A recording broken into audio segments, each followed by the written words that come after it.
Sí, en realidad pues hoy nos encontramos acá en la comunidad de Chajbal del municipio de Santa Cruz del Quiché con la intención de realizar una jornada médica. Esto ha sido una coordinación a nivel interinstitucional por el Consejo de Desarrollo Regional de acá de Quiché.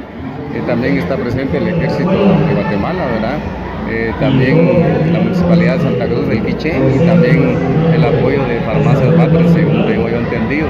En esta oportunidad pues ellos vienen a realizar una jornada médica invitando a todos los vecinos de esta comunidad y también comunidades periféricas, ¿no?, para que puedan aprovechar esta oportunidad de jornada médica que se está realizando el día de hoy, ya que la consulta es totalmente gratis y también hay medicamentos que proporcionarle a la población.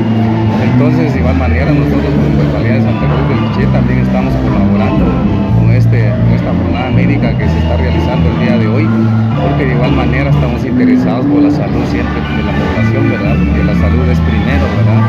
Entonces yo creo que nosotros como Municipalidad de Santa Cruz del Quiché pues estamos muy agradecidos por esta coordinación interinstitucional que hoy se ve reflejado en esta actividad que estamos desarrollando y que es de aprovechar la oportunidad que en la presencia de los médicos, la jefatura de área de salud también está presente acá y pues hay totalmente una estructura acá bien organizada para atender bien a la población, que hagan un acto de presencia acá y aprovechamos estos 2 días realmente son de jornada médica para que la población pues pueda hacerse presente acá en la escuela de la comunidad de Chajbal.